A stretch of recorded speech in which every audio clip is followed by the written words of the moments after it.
नमस्कार मित्रों, आज हम एक ऐसे विषय पर बात करेंगे जो शायद शब्दों से परे है, लेकिन फिर भी उसे समझने, जानने और महसूस करने की कोशिश करना मानव जीवन की सबसे बड़ी खोज रही है।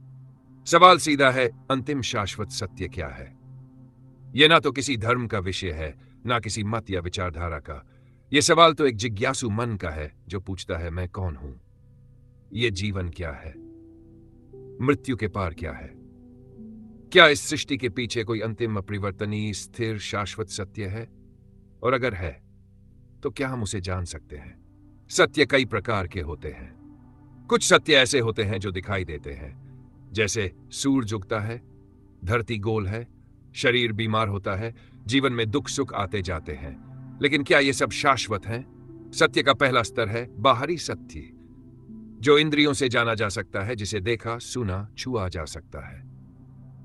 दूसरा स्तर है मानसिक सत्य, जो हमारी धारणाओं, मान्यताओं, विचारों पर आधारित होता है। जैसे पैसा जरूरी है, सफलता खुशी लाती है, मैं जो सोचता हूं वही सही है। लेकिन ये सब समय के साथ बदल जाते हैं। तो फिर सवाल वही, क्या कोई ऐसा सत्य जो ना बदले, ना मिटे, ना जन्म ले और ना मरे, जो ना बाहर है ना भीतर, बल्कि सब जगह है? अंतिम सत्य वो नहीं है जो पढ़ा जाए, वह ना ग्रंथों में है, ना भाषणों में, ना किताबों के पन्नों में। अंतिम सत्य केवल अनुभव किया जा सकता है। लेकिन अनुभव भी कैसा? वो अनुभव जो इंद्रियों का ना हो, जो विचारों से ना जुड़ा हो, जिसमें ना शब्द हो ना समय। क्योंकि अंतिम सत्य समय से परे है, जिसमें ना मैं बचता है ना मेरा, केवल मौन बचता है। एक ऐसा मौन जो बोलता नहीं लेकिन सब कुछ कह देता है। अगर आप एक शांत झील के किनारे बैठे और पानी में देखें तो क्या दिखता है? शुरू में सिर्फ लहरें। थोड़ा इंतजार करें, लहरें रुकेंगी, फिर सतह के नीचे की चीजें दिखने लगेंगी, और जब बिल्कुल शांति हो जाती है तब झील खुद ही आकाश का प्रतिबिंब बन जाती है। मन भी ऐसा ही है। जब तक विचारों की लहरें हैं, आप सिर्फ सतही सत्य देखेंगे, रूप, नाम, धर्म, भेद, तर्क। लेकिन जब मन पूरी तरह शांत होता है, तब वह प्रतिबिंब बनता है उस अंतिम सत्य का, जो हमेशा से था, है और रहेगा। क्या हम उस सत्य को परिभाषित कर सकते हैं? क्योंकि जैसे ही आप उसे शब्द देते हैं, वह सीमित हो जाता है, वह परमात्मा है। तो कोई पूछेगा कैसा है? आप कहें वह शून्यता है। तो कोई कहेगा फिर उसमें क्या रखा है?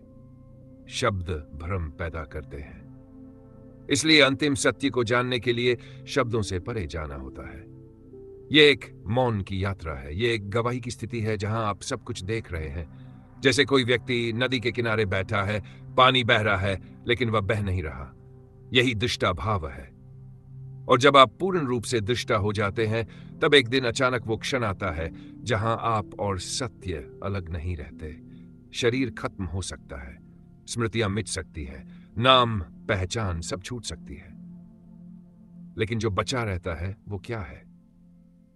अगर आप ध्यान से देखें तो जीवन के हर अनुभव में कुछ ऐसा होता है जो गवाह बना रहता है। आपका बचपन गया लेकिन कुछ तो बचा, जो अब भी जानता है कि आप वही हैं। वह जो सब देख रहा है वही अंतिम सत्य के सबसे करीब है। और जब मृत्यु आती है तो वही गवाह बचता है। ना डरता है ना भागता है, वह केवल होता है। वही होना, वही बीइंग। वही अंतिम सत्य क्या है? ना वह किसी धर्म का है, ना विज्ञान का, ना विचार का, ना दर्शन का। वह तो होने की स्थिति है, जहां ना समय है, ना द्वंद्व, ना चाह, ना भय। वह मौन है लेकिन शून्य नहीं। वह पूर्ति है लेकिन आकृति नहीं। वह सत्य है लेकिन उसे साबित नहीं किया जा सकता।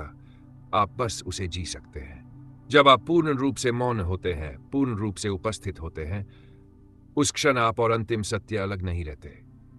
अंतिम सत्य को जानना कोई विचार का खेल नहीं, बल्कि चेतना की गहराई में उतरने की कला है। अगर आप ईमानदार हैं तो वह सत्य आपके बहुत करीब है।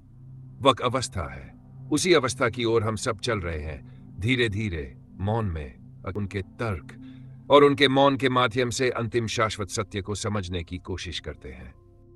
बुद्ध के अनुसार अंतिम सत्य, अन्यथा कोई स्थायी मैं नहीं है। बुद्ध ने कहा, जिसे हम मैं कहते हैं, वह विचारों, स्मृतियों, शरीर और भावनाओं का संग्रह है। इसमें कोई स्थायी आत्मा नहीं है। उदाहरण, आप हर 7 साल में एक नया शरीर पा जाते हैं, हर कोशिका बदल जाती है, आपके विचार बदलते हैं, पसंद नापसंद बदलते हैं। तो फिर ये मैं कौन है? बुद्ध कहते हैं यह केवल एक भ्रम है, और इस भ्रम से मुक्ति ही सत्य की ओर पहला कदम है। बुद्ध का सबसे गूढ़ सिद्धांत था शून्यता। लेकिन शून्यता का मतलब कुछ ना होना नहीं है, बल्कि यह समझना कि सब कुछ आपस में जुड़ा है और किसी भी चीज का स्वतंत्र स्थायी अस्तित्व नहीं है।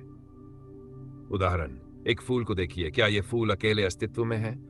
उसमें मिट्टी है, पानी है, धूप है, हवा है। ये सब ना हो तो फूल भी ना हो। फूल फूल नहीं है, वह पूरी सृष्टि का सार है। यही है शून्यता, और यही है वह सत्य कि हर चीज एक दूसरे पर निर्भर है। जब आप इस सत्य को स्वीकार कर लेते हैं तो मन से अहंकार गिर जाता है। बुद्ध ने सत्य को कोई नाम नहीं दिया, ना उन्होंने कहा कि वह आत्मा है, ना परमात्मा। उन्होंने कहा, जब आप अहंकार, वासना, मोह, लालच से मुक्त हो जाते हैं, तब आप उस स्थिति में पहुंचते हैं जिसे निर्वाण कहते हैं। निर्वाण का अर्थ ना स्वर्ग है, ना कोई स्थान। यह एक स्थिति है जहां मन पूरी तरह शांत है, जहां कोई अपेक्षा नहीं, जहां आप बस हैं साक्षी भाव में। उदाहरण, जैसी सी दीपक की लौ बिना हवा के जल रही हो, स्थिर, शांत, कंपित नहीं। वैसे ही निर्वाण की स्थिति है। वहां ना कोई प्रश्न बचता है, ना उत्तर, केवल मौन। और वही मौन बुद्ध के अनुसार अंतिम सत्य है। अब प्रश्न यह है, क्या बुद्ध का सत्य केवल व्यक्तिगत अनुभव है? नहीं, यह एक सार्वभौमिक नियम है जो हर क्षण चल रहा है, चाहे कोई धर्म माने या ना माने, चाहे कोई ईश्वर माने या ना माने। अनिच्छा, दुख, अनत्ता, ये तीनों नियम हर जीव पर लागू होते हैं। यह एक प्राकृतिक विज्ञान है आत्मा का। जैसे गुरुत्वाकर्षण सब पर कार्य करता है, वैसे ही ये नियम हर जीवन को प्रभावित करते हैं। बुद्ध कहते हैं, इन नियमों को देखो, अनुभव करो, और जैसे ही तुम इन्हें स्वीकार कर लेते हो, तुम्हारे भीतर से वह आवरण गिरने लगते हैं जो अंतिम सत्य को ढके हुए हैं। बुद्ध के अनुसार अंतिम शाश्वत सत्य कोई वस्तु नहीं, कोई धारणा नहीं, बल्कि एक अनुभव है। वह अनुभव तब आता है जब आप सब कुछ को जैसा है वैसा स्वीकार करने लगते हैं, हर क्षण को दृष्टा बनकर देखने लगते हैं, स्वयं से सारे मुखौटे हटा देते हैं, और उस क्षण आप विलीन हो जाते हैं मौन में, जिसे ना नाम दिया जा सकता है, ना बांधा जा सकता है। वही है निर्वाण, वही है शून्यता, और वही है बुद्ध के अनुसार अंतिम सत्य। आदि शंकराचार्य के अनुसार अंतिम सत्य। अब आइए समझते हैं शंकराचार्य के अनुसार अंतिम शाश्वत सत्य क्या है। अद्वैत वेदांत की गहराई में एक यात्रा।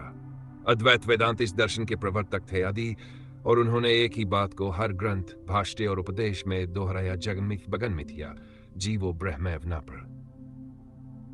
ब्रह्म सत्य है, जगत माया है, और जीव स्वयं ब्रह्म ही है। तो आइए अब इसे उदाहरणों और तर्कों के साथ समझते हैं। शंकराचार्य ने सबसे पहले सवाल उठाया, क्या इस संसार में कुछ भी स्थायी है? शरीर बदलता है, भावनाएं बदलती हैं, विचार, धर्म, देश, रिश्ते सब बदलते हैं। तो फिर अंतिम सत्य क्या है जो कभी ना बदले, हर काल में एक सा रहे, जिसका होना हर चीज के होने का आधार हो? उन्होंने कहा, यदि कोई वस्तु समय, स्थान और अवस्था बदलने से बदल जाए तो वह सत्य नहीं है। शंकराचार्य के अनुसार ब्रह्म ही एकमात्र शाश्वत सत्य है। ब्रह्म ना किसी आकार में है, ना किसी गुण में, ना वह जन्म लेता है, ना मरता है, ना कोई उसे देख सकता है, ना छू सकता है, लेकिन वह हर चीज में है। उदाहरण, जैसे बल्ब जलता है, रंग बदलते हैं, लेकिन उसमें जो विद्युत प्रवाहित है वह अदृश्य रहती है। उसी प्रकार ये ब्रह्म सभी रूपों के पीछे अदृश्य लेकिन उपस्थित है। शंकराचार्य कहते हैं, ब्रह्म निर्गुण है, निराकार है, अव्यय है, अखंड है, सच्चिदानंद। यह ब्रह्म का स्वरूप, यानी सत अस्तित्व, चेतना, आनंद, शुद्ध सुख। अब सवाल आता है, अगर ब्रह्म ही सत्य है तो यह संसार क्या है? शंकराचार्य कहते हैं, यह संसार माया है। माया का अर्थ वह जो है नहीं, लेकिन दिखाई देता है। उदाहरण, रात को रस्सी को सांप समझ लेना। डर तो लगता है, लेकिन जब रोशनी होती है तो सच्चाई दिख जाती है। वैसे ही यह जगत भी हमें सत्य लगता है, लेकिन जब ब्रह्म ज्ञान होता है तो समझ आता है यह तो एक भ्रम था। माया दो शक्तियों से चलती है। आवरण शक्ति सत्य को ढक देती है, विक्षेप शक्ति पर झूठ को सच जैसा प्रस्तुत करती है। इसलिए शंकराचार्य कहते हैं जब तक माया है तब तक संसार है। लेकिन जब ब्रह्म का अनुभव होता है, माया स्वप्न की तरह विलीन हो जाती है। उन्होंने कहा, तुम कोई छोटा सीमित प्राणी नहीं हो, तुम वही हो जो ब्रह्म है। तत्वमसि, तू वही है। उदाहरण, समुद्र में लहरें उठती हैं, हर लहर को लगता है मैं अलग हूं, लेकिन सब पानी ही है, लहरें भी। असल में कोई भिन्नता नहीं है। जीव और ब्रह्म में कोई वास्तविक भेद नहीं है। भेद केवल अज्ञान का है। ज्ञान आते ही यह भेद मिट जाता है और जीव समझ जाता है कि मैं वही ब्रह्म हूं। अंतिम सत्य को शंकराचार्य ने एक शब्द में समेटा, अद्वैनी, द्वैत नहीं है। जहां ना मैं हूं, ना तू है, ना यह है, ना वह, केवल एक ब्रह्म ही है जो सब कुछ है। यह द्वैत अनुभव होता है तो व्यक्ति का सारा दुख, भय, मोह, द्वंद्व समाप्त हो जाता है और वहीं से आरंभ होता है मोक्ष। मोक्ष कोई स्वर्ग नहीं, कोई स्थान नहीं। मोक्ष है माया से मुक्ति, अज्ञान का अंत, ब्रह्म के साथ एकत्व की अनुभूति। तो मित्रों, शंकराचार्य के अनुसार अंतिम शाश्वत सत्य है ब्रह्म, जो ना बदले ना बनते, जो हर जगह हर रूप में है, जो तुम हो, मैं हूं और सब कुछ वही है। रिश्ते, शरीर, धर्म, कर्म, सब कुछ माया का खेल है। जैसे सपना देखकर जागने पर उसका कोई अस्तित्व नहीं बचता, वैसे ही जब ब्रह्म ज्ञान होता है तो संसार अपने आप मिथ्या सिद्ध हो जाता है। यही अद्वैत है, यही आत्मज्ञान है और यही अंतिम शाश्वत सत्य है। क्या आप कभी सोचते हैं कि यह दुनिया जो हम देख रहे हैं, क्या यही पूरी सच्चाई है? क्या जो दिखाई देता है वही अंतिम सत्य है? यही सवाल 2004 साल पहले एक महान दार्शनिक ने भी उठाया था। उन्होंने एक चौंकाने वाला उत्तर दिया, जो दिख रहा है वह केवल छाया है। असली सत्य तो कहीं और है, एक और ही दुनिया में, जिसे हम फॉर्म्स कहते हैं। तो चलिए समझते हैं प्लेटो के अनुसार अंतिम शाश्वत सत्य क्या है। प्लेटो यूनान के महान दार्शनिक थे, जिन्होंने सोक्रेटिस के शिष्य और अरस्तु के गुरु के रूप में इतिहास में एक विशिष्ट स्थान बनाया। उनका जीवन एक ही बात को समझने में बीता, सत्य क्या है। प्लेटो ने कहा, हम जो कुछ भी दुनिया में देखते हैं वह बदलता है। कोई भी वस्तु परिपूर्ण नहीं है, हर चीज अस्थायी है, अपूर्ण है और भ्रमित करने वाली है। तो फिर शाश्वत सत्य कहां है? दो तरह की दुनिया है। 1, इंद्रिय जगत, जो हम देख सकते हैं, छू सकते हैं, सुन सकते हैं। यह दुनिया बदलती रहती है, इसलिए यह अस्थायी है। 2, बौद्धिक जगत, यह वह दुनिया है जहां फॉर्म्स रहते हैं। यह शाश्वत, अपरिवर्तनीय और पूर्ण सत्य की दुनिया है। हर चीज का एक आइडिया या फॉर्म होता है जो परिपूर्ण है। यह फॉर्म ही असली सत्य है। उदाहरण, हम दुनिया में कई कुर्सियां देखते हैं, लेकिन हर कुर्सी थोड़ी अलग होती है। कोई लकड़ी की, कोई लोहे की, कोई छोटी, कोई बड़ी, पर हमारे दिमाग में एक संपूर्ण कुर्सी का विचार है, वही फॉर्म है। ऐसे ही सुंदरता, अच्छाई, वृक्ष, प्रेम, हर चीज का एक शुद्ध विचार होता है। वह विचार ना बदलता है, ना मिटता है, वही अंतिम सत्य है। यह प्लेटो का सबसे प्रसिद्ध और गहरा दृष्टांत है। कल्पना कीजिए, कुछ लोग एक अंधेरी गुफा में जन्म से बंधे हुए हैं। वे केवल सामने की दीवार देख सकते हैं। उनके पीछे एक आग जल रही है और उसके आगे लोग वस्तुएं ले जा रहे हैं। उन वस्तुओं की छायाएं दीवार पर पड़ती है और गुफा के लोग उन्हीं छायाओं को ही सच समझते हैं। एक दिन उनमें से एक आदमी बाहर आता है। पहले उसकी आंखें चकाचौंध होती है, फिर वह असली चीजों को देखता है और अंत में वह सूरज को देखता है, जो सत्य का प्रतीक है। गुफा हमारी सामान्य दुनिया है, छाया इंद्रिय अनुभव है, बाहर की दुनिया ज्ञान की दुनिया है, सूर्य अंतिम शाश्वत सत्य है, the form of the good. Plato के अनुसार सभी फॉर्म्स की उत्पत्ति होती है एक फॉर्म से, जिसे वह कहते हैं फॉर्म ऑफ गुड। अच्छाई का शुद्धतम स्वरूप यही ब्रह्मांड का अंतिम स्रोत है।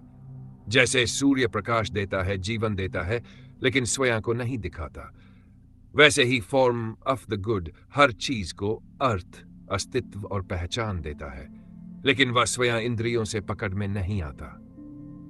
यह गुड ही सत्य को समझने की क्षमता देता है, आत्मा को जागरूक बनाता है, मनुष्य को ज्ञान के उच्चतम स्तर तक पहुंचाता है। प्लेटो का कहना था, हम जो कुछ भी देख रहे हैं वह छाया है। हम जो सोच सकते हैं वह सत्य के करीब है, लेकिन जो हम जान सकते हैं, अनुभव कर सकते हैं, वह है अंतिम शाश्वत सत्यम। और उस सत्य के शिखर पर है द गुड, जो हमें प्रकाश देता है, अर्थ देता है, उद्देश्य देता है। प्लेटो के अनुसार अंतिम सत्य एक ऐसी दुनिया में है जो इंद्रियों से परे है, पर मन और आत्मा के लिए उपलब्ध है।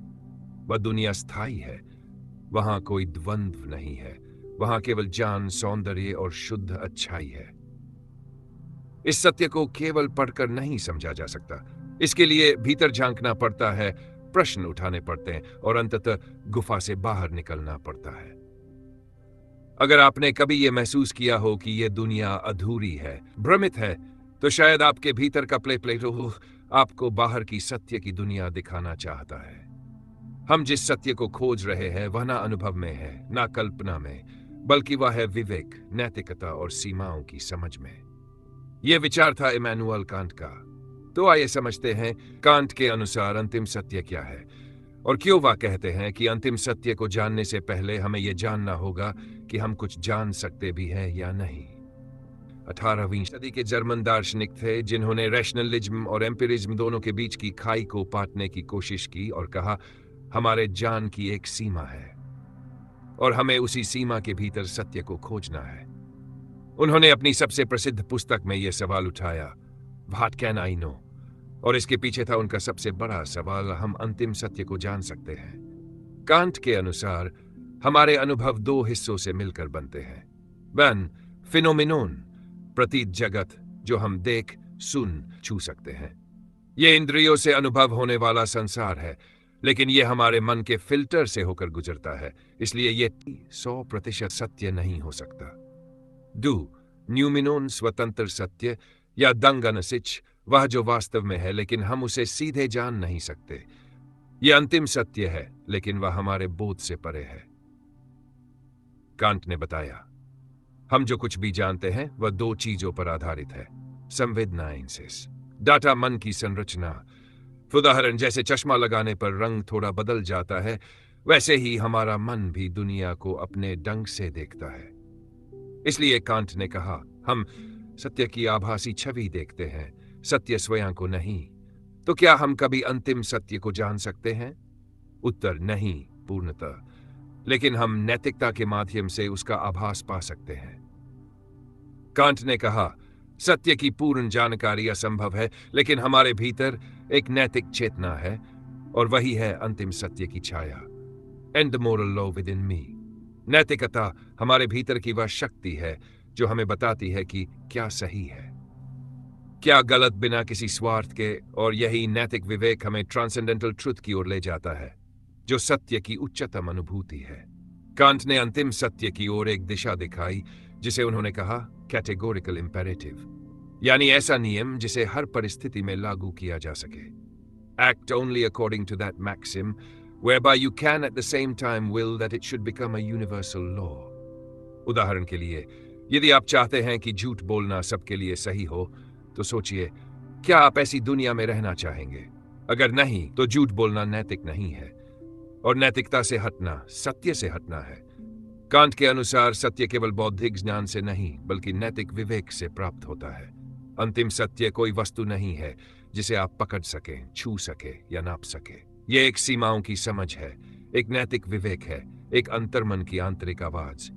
उन्होंने हमें सिखाया, हम सत्य को पूरी तरह ना जान सके, फिर भी उस ओर चल सकते हैं, नैतिक होकर, विवेकशील होकर। और यही है मानव जीवन का परम उद्देश्य। प्लेटो ने सत्य को फॉर्म्स में देखा, शंकराचार्य ने ब्रह्म में, बुद्ध ने अनात्म और निर्वाण में, और कांट ने सत्य को देखा हमारे भीतर की नैतिकता और विवेक की रोशनी में। आप कौन हैं? ये जीवन क्या है? जो कुछ हम देख, सुन, जान रहे हैं, क्या ये अंतिम सत्य है? ओशो कहते हैं, सत्य कहीं बाहर नहीं है, वह तुम्हारे भीतर है। लेकिन जब तक तुम स्वयं को जान नहीं लेते, तुम सत्य को जान नहीं सकते। ओशो बताते हैं, सत्य को समझने की कोशिश करना ही गलती है। क्यों? क्योंकि सत्य को जाना जाता है, समझा नहीं। सत्य कोई विचार नहीं है, कोई सिद्धांत नहीं है, कोई किताब, धर्म ग्रंथ या भगवान की परिभाषा नहीं। विचारों से सत्य छुप जाता है, शब्दों से वह खो जाता है, और जब मन शांत होता है तभी वह प्रकट होता है। ओशो के अनुसार सत्य को देखने के लिए दो चीजें जरूरी है, मौन और साक्षी भाव। मौन सिर्फ बाहर का नहीं, भीतर का भी। साक्षी जो देख रहा है लेकिन देखने में लिप्त नहीं। जब आप ध्यान में बैठते हैं, सोचे नहीं, कुछ करे नहीं, सिर्फ देखें कि मन क्या कर रहा है। धीरे धीरे विचार गिरने लगते हैं, और एक दिन आता है जब केवल देखना बचता है। यही देखने वाला, यही साक्षी, वही अंतिम सत्य है। सत्य कोई वस्तु नहीं है जिसे पाया जा सके। सत्य एक स्थिति है जब तुम अपने भीतर पूरी तरह होश में आ जाओ। जैसे हीरे को खोजा नहीं जाता, उसे तराशा जाता है और तब वह चमकता है। वैसे ही आत्मा को खोजने की जरूरत नहीं है, वह तो तुम्हारे भीतर ही है, लेकिन तुमने उस पर विचारों, मान्यताओं, इच्छाओं की धूल चढ़ा रखी है। ध्यान वही प्रक्रिया है जो इस धूल को हटा देती है। ओशो कहते हैं, कोई भी धर्म सत्य नहीं है, कोई संस्था, कोई ग्रंथ सत्य नहीं दे सकता, क्योंकि सत्य व्यक्तिगत अनुभव है। सत्य उधार नहीं लिया जा सकता, ना मांगा जा सकता है, ना समझाया जा सकता है, केवल जिया जा सकता है। गीता, कुरान, बाइबल सत्य नहीं है। सत्य वो है जो तुम्हारे भीतर घटे। उदाहरण, किसी के बताए रास्ते पर चलकर तुम केवल नक्शा देख सकते हो, लेकिन तुम्हें खुद चलकर उस पर्वत की चोटी पर पहुंचना होगा, तभी असली दृश्य मिलेगा। ध्यान सत्य तक जाने का मार्ग है। ध्यान का अर्थ है हर पल होश में रहना। जब जब तुम अपने भीतर हर विचार, हर भावना, हर गति को देख सकते हो बिना हस्तक्षेप के, तब तुम उस अंतरिक्ष तक पहुंचते हो जहां केवल मौन है, और उसी मौन में सत्य प्रकट होता है। सत्य को तुम नहीं पकड़ते, सत्य तुम्हें पढ़ लेता है जब तुम पूरी तरह शांत हो जाते हो।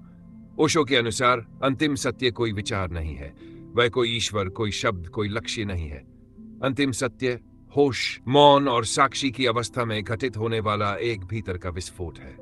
जब तुम समर्पित हो जाते हो, जब मन रुक जाता है, तब तुम्हारा वास्तविक स्वरूप प्रकट होता है। वही है सत्य।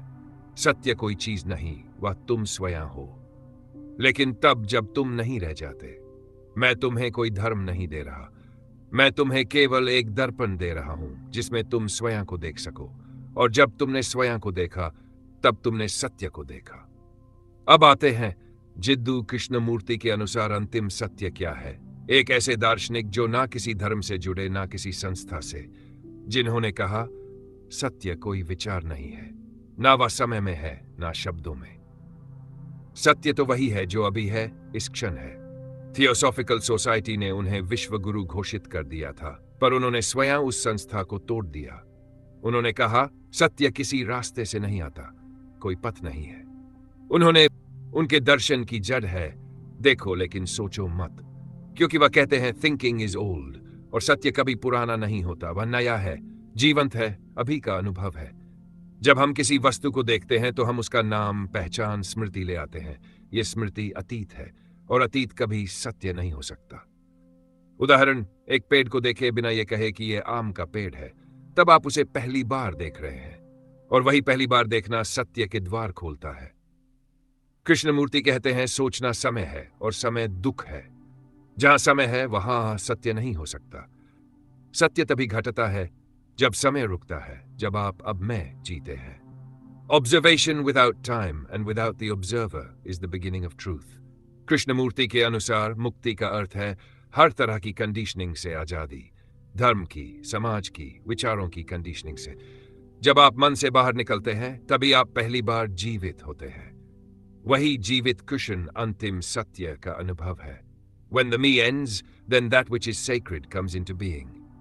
कृष्णमूर्ति कहते हैं, It is truth that liberates, not your effort to be free. निष्कर्ष, सत्य एक है, लेकिन उसकी अभिव्यक्ति अनेक है। कोई उसे मौन कहता है, कोई आत्मा, कोई परमात्मा, कोई शून्य। बुद्ध निर्वाण कहते हैं इच्छा और अहंकार का पूर्ण अंत। शंकराचार्य ब्रह्म कहते हैं निर्गुण चेतना जो सदा से है। प्लेटो फॉर्म ऑफ द गुड कहते हैं अल्टीमेट रियलिटी जो इंद्रियों से परे है। कांट न्यूमेनॉन कहते हैं वह जो प्रत्यक्ष नहीं लेकिन अनुभूत होता है। ओशो मौन, होश, साक्षी भाव कहते हैं जो तुम्हारे भीतर ही है। कृष्णमूर्ति अभी और यहीं जहां कोई देखने वाला नहीं बचता। सत्य एक स्थिति है जिसमें तुम अपने आप से मुक्त हो जाते हो। हर दर्शन एक संकेत है, लेकिन सत्य कभी शब्दों में नहीं समा सकता। सत्य को जानने के लिए हमें विचार, समय, अहंकार और भाषा से पार जाना होगा। सत्य को पाने का कोई एक रास्ता नहीं है, लेकिन हर रास्ता उस अनुभव की ओर इशारा करता है जहां विचार नहीं होते, मैं नहीं होता, समय नहीं होता। तो साथियों, आज के इस वीडियो में हमने अनेकों दार्शनिकों के विचारों के माध्यम से अंतिम सत्य को समझने की कोशिश की। आपने मेरी बातों को इतने ध्यान और शांति से सुना। परमात्मा आपको शांति प्रदान करे। मिलते हैं अगले वीडियो में। तब तक के लिए धन्यवाद।